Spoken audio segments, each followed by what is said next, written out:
Hello, I'm Cliff Norris, Development Director with Atlanta Freedom Bands, and I'm here with O'Shea Best, who is the new Artistic Director for Atlanta Freedom Band's Concert Band. We're so excited to have O'Shea join us, both on our artistic team and in our organization. And so we're here to talk with O'Shea about a little bit about him, so you get to know him, and some of his visions for the future for the concert band. So welcome, O'Shea. Thank you so much, Cliff. I'm excited to be here. Oh, cool. Well, so tell us a little bit about yourself and how you got started in music. Sure. So I am from a small city in North Carolina called Laurinburg, North Carolina. It's about 45 minutes to 50 minutes south of Fayetteville. But I started there in middle school band. I did trumpet to start. I had some cousins who also did trombone and percussion, so it was kind of a little musical. We were all doing band at the same time. Went through middle school, had a really good middle school experience, even though I kind of knew in my heart I wanted to learn to play euphonium. It didn't happen until I got to high school. But in high school, I got to play euphonium and got to learn horn and did marching band and played trumpet. So it just kind of became a multi-instrumentalist through high school. The whole brass family, definitely. Yeah. I never learned trombone in high school. I didn't learn trombone until college. But, you know, I had a really good high school experience with being drum major and just had a very traditionally well-known program. So got to kind of learn a lot and do a lot. So that kind of propelled me as I went forward into college. Oh, cool. And then, so you went to college, you studied music education and conducting. So what kind of brought you into that area? What were your influences? Well, it's so interesting because I went to college and did not start as a music major. I started as a declared chemistry major. Okay. And I did well in chemistry. I did all the things like that semester. I think I did end up on the AFB honor roll that semester. But I just also did marching band, and I was playing baritone and all of that in marching band. I kind of felt more at home with the music students. So I like talked about it, went back and forth, and then finally at the end of my first semester, I auditioned for the School of Music. Did that, and then, you know, since I was technically a semester behind, had to play catch up. But I had a really understanding professor, and we just happened to have a really great grad student in the program at that time who basically taught me to read bass clef, and I did lessons with him for the semester, but really kind of got ingrained into the School of Music, and then took the classes over the summer and in the spring that I needed to. So when I started my second year, I was on track to graduate. Right. Oh, wow. Well, I'm glad you had a better reaction with the band students than the chemistry ones. So, pardon me, audience, I'm known for my puns. So you graduated from Winthrop University? East Carolina. Or East I went to Carolina. East Carolina for my undergrad. Undergrad. Did marching band, did music fraternities, did kind of leadership in our NAFME association for that. But I just really had a great music ed experience. I think one of my most influential people, I was just reading a story about when you go to college, you need to like meet that one professor who that throughout the years you develop that relationship with, that even after you graduate, you can still call. Right. And I had one of those. Her name is Dr. Cynthia Wagner, where, you know, it was her first year there. It was my second year. But like just being able to learn and listen and kind of really help shape my music ed career. So I'm really fortunate that, you know, I did go to East Carolina, because I think the music ed department there really kind of understood the students and really gave us a lot of tools to go out and kind of teach anywhere and really be able to go and understand, like, this is why we do these things, or this is kind of the reason or the pedagogy behind it. Right, right.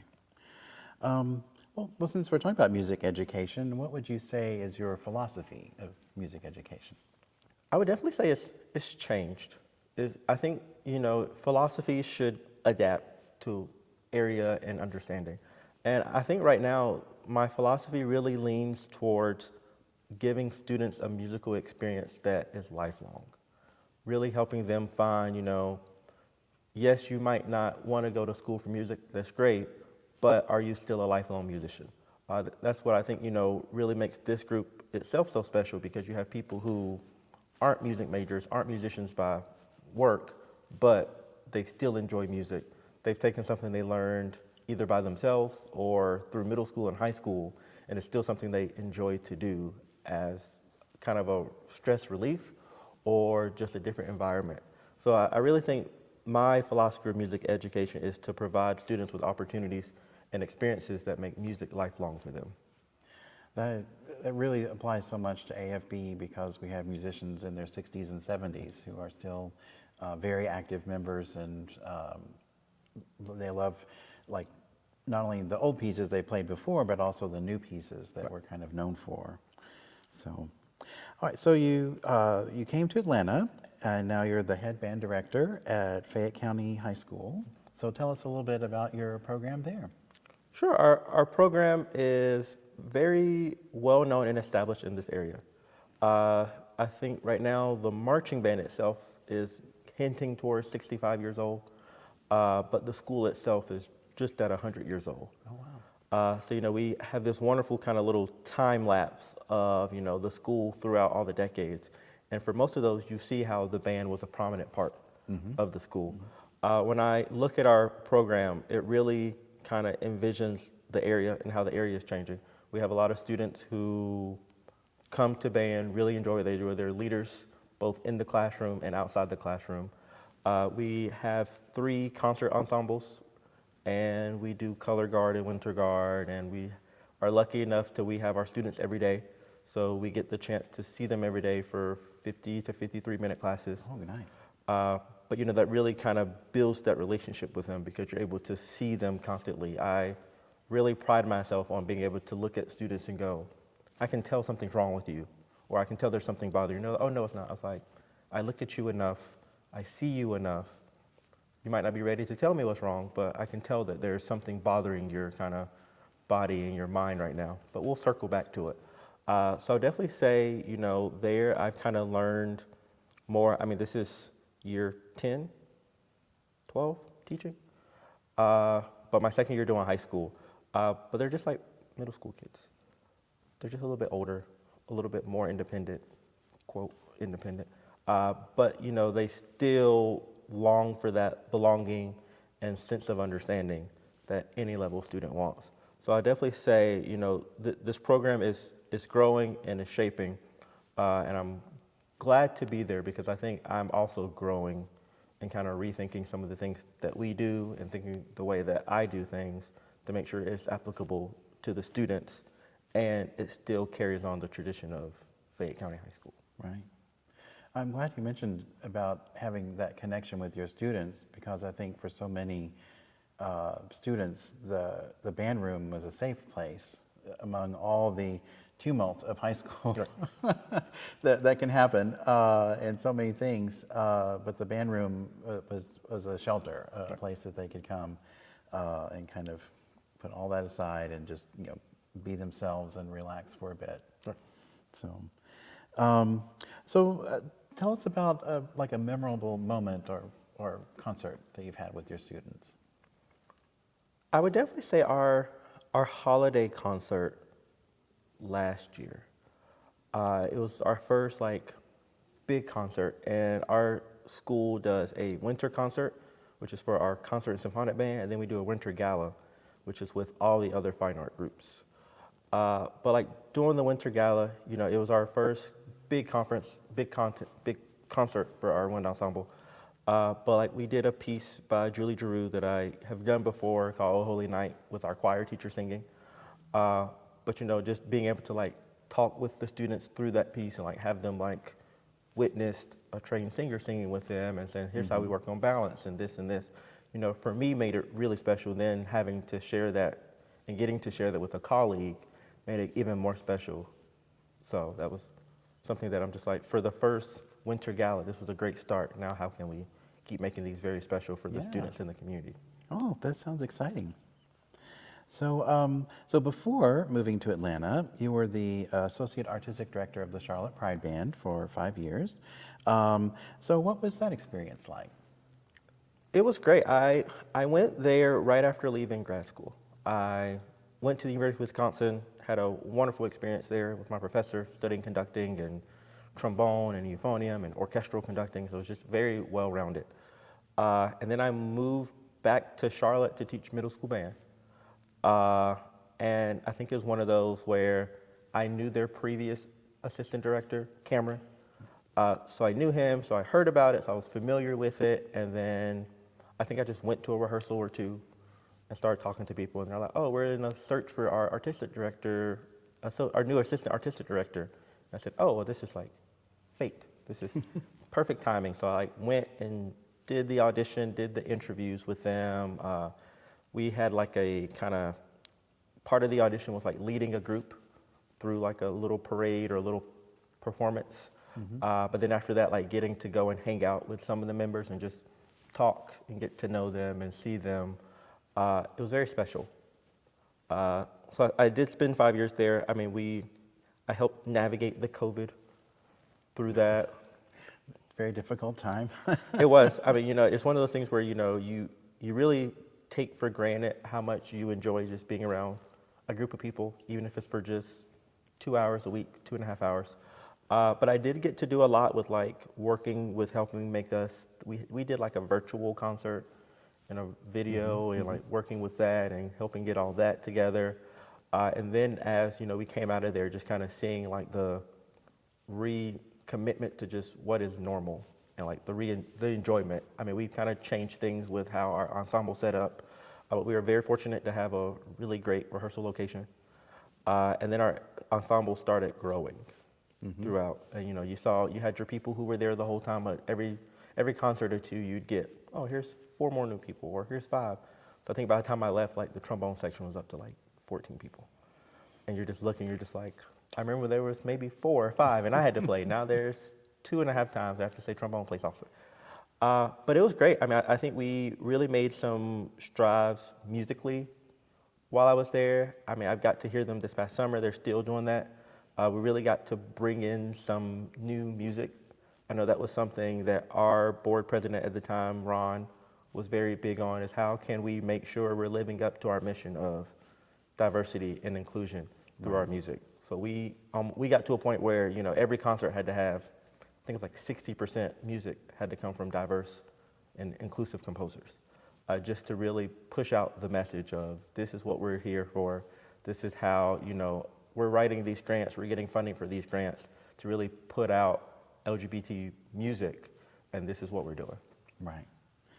Very nice. Yeah, the COVID experience was similar here in terms of finding new ways to do what we do when we're not together, right. And being very creative with that. But then the group coming back together and growing afterward.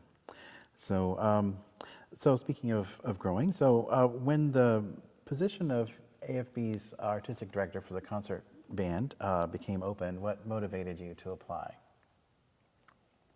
I think, again, it was just timing. The timing was right.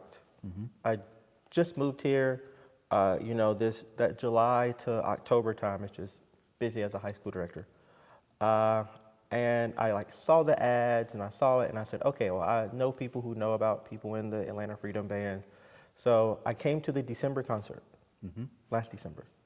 I came by myself. I just kind of sat. Facing the crowd. Yeah. I just kind of sat as just like, oh, I'm just going to go to this concert and just sit, listen. You can look online, but it's always a different experience when you experience and just get to see the interaction. So then that kind of solidified me to it. I know that was right in the search period. I was just like, okay, well, let me go and see them first, listen to them, and then that will kind of give me the which way to go. I think I made a really good decision. Well, I believe we have too, yes. I agree. So, so AFB's board appointed you, speaking of the decision, back in March. You survived the search process, and you're here, and we're so happy to have you. And you've had a few months now to get to know our members and work with us musically. I was wondering if you had any thoughts to share about that. Are we easier to deal with than your high school students, or are we just different in some way? I think it's just a difference. It's the same things I do with them we're doing here, but I think it's just you still have that fine line of these are adults. They have a little bit more choice about being here. They're making the choice, so they want to be here and have a really good experience. Just like with students of any age, you want to leave somewhere feeling accomplished. You want to leave feeling, okay, we are sounding better, or we are doing this, or we are, we're having a lot more consistent people, and we're still trying to add people. So I mean, I think that's the biggest difference. Just the age group doesn't really matter. You're gonna, teaching music is teaching music. It just takes one group a little bit faster to get there, or you kind of understand, what jokes might work, what jokes might not work. Sometimes even the worst jokes, they work still with adults. Yeah, yeah, and I was even thinking what you said about like the students, like when they're in your band room and something's wrong. They haven't told you, they've not articulated it, but you can tell. And I think we talk about our AFB family, and I think that's kind of one aspect of our family experience here. Like people, even though we rehearse once a week, you can still come in and you can tell, okay, something's troubling someone, and you may be different problems, but you can still see that, and we still care about each other, and we want to ask and want to help, and we've been through so much together as a group. Now that we're in our mid-30s now, in terms of age with AFB, and we've had people falling in relationships and falling out of relationships and having children, and people who gotten new jobs and lost jobs, or have had new family members or lost family members. We've been through the whole gamut of emotions with our people, and that's definitely a part of us, being a community band. So looking toward the future, like what is your vision for AFB's concert band? Where would you like to see the programming go, or what goals would you like to attain with the band? Programming wise, and it's already starting. I was just working yesterday on finalizing the March concert. Programming wise, I think we're going to keep trying to lift up the voices of diverse composers, and really, finding those pieces or people that, might not get as much attention because of their compositions, but they still write good quality music. So really trying to find, how can we as a group use our platform and say, this is a composer you should learn about that might look like you and I, or this is a composer that you should learn about who fits into the LGBT family. Just really trying to find more ways to, have those interactions, both musically and even, with a lot of these composers, the great thing is a lot of them are still alive. So being able to reach out to them and let them come and just have a conversation with the band, I think, is really going to kind of tie it in more for us. And as we look to future concerts, I really want us to get to a point where we can go perform on some of the larger stages.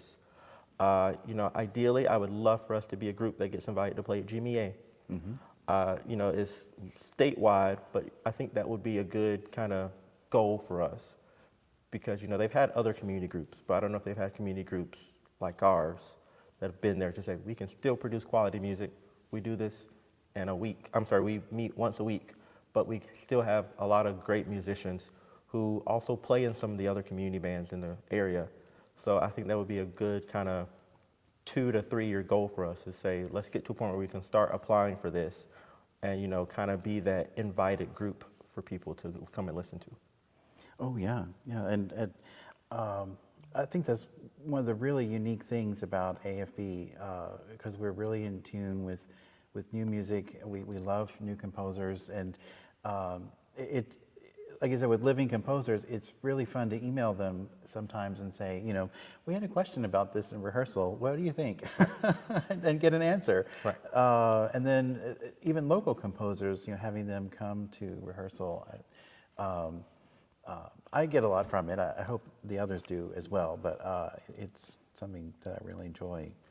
Yeah, I was going to say, one of my favorite stories ever, I was at a conference, I think I was at North Carolina All-State, and I was talking about a piece that I was doing by Cottage, and I was talking to Alfred Watkins, and I said, yeah, I've reached out to him, but he hasn't responded. He said, well, here's his number. Just call him.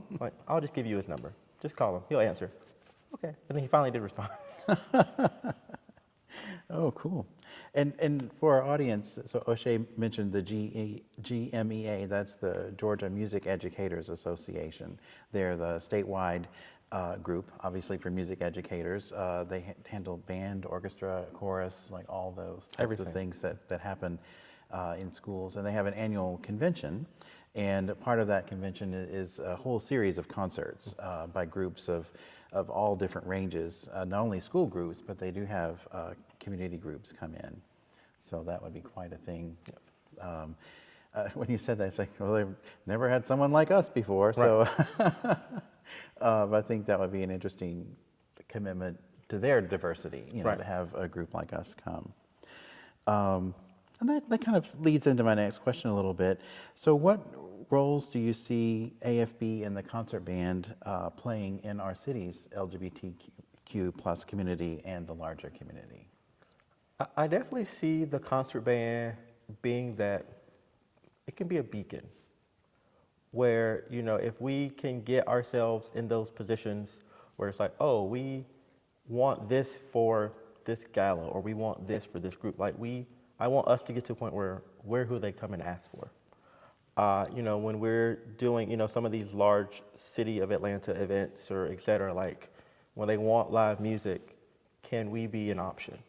Can it be, oh, we would love to have the band come and play for an hour or come and play during these moments of this? Because one, I think that puts us in the room a lot of where, some of these big decisions happen. But two, it also, allows us to integrate ourselves into the city and the resources. Mm-hmm. So I think that was one. And two, I think really collaborating with some of the other groups. Something that makes Atlanta unique is that they have so many different community groups and LGBT groups that Charlotte just didn't have. So, really saying how often can we find ways to do things together to, one, share resources, but two, also make sure, both ensembles are getting the attention that is positive. Mm-hmm. I just think, finding as many positive aspects as we can to put our name out and show. I think once the city and the larger group sees that, then they're going to start coming to us more for those events. Right. You're right. Atlanta is definitely blessed with such a strong tradition of arts. Like in choruses, I think stemming from like the Atlanta Symphony Chorus. I mean, there's a whole community of community choruses in town, like dozens of them. And from the band traditions, there are several. Well, several. It's even more than several because you can take multiple hands to count, like the number of like community bands, and of course, bands in high schools and the colleges are such a strong tradition here, and I like that there's so many different flavors of how you do concert band in Atlanta. Like I said, they've evolved from different traditions, and I think it's wonderful that they all are here and mixing together, and seeing how that develops in the future would be really fun. Yeah, I mean, I definitely think, one of my things to do as the artistic director is to meet some of these other groups and some of these other artistic directors, just to kind of create that community. Because, it could be a thing where it's just like, oh, I know you're really familiar with this piece. It would be great if you could come and listen to us play this, or work, kind of build those bonds and connections. Because I think that's something that, once we start doing that, then I think we're going to see even more results. That's something that I was able to work on a lot in Charlotte, was like becoming friends and knowing people in the Charlotte Symphony, both players and some of their administration. But so then, you'd see these events like, oh, we'd love for y'all to do this, or can we collaborate on this? So I think that's just going to open up to more collaboration. Is, me and some of the other artistic directors or associates, whoever, just, really meeting each other and taking the time to, see how we can do things together. Right. Oh, cool. Well, so what would you like to say to our AFB audience as you start your first season on the podium? Be ready. I think the first thing is we're going to start hearing a different band. And I think it's going to become even more evident of the joy that music can bring to our players. And we're going to really start playing more music by a lot of different people. As I've been planning concerts, the biggest thing I'm thinking of is like what is the audience experience of this concert? What are some of those underlying lessons that we can show or, communicate to the audience through our musical selections?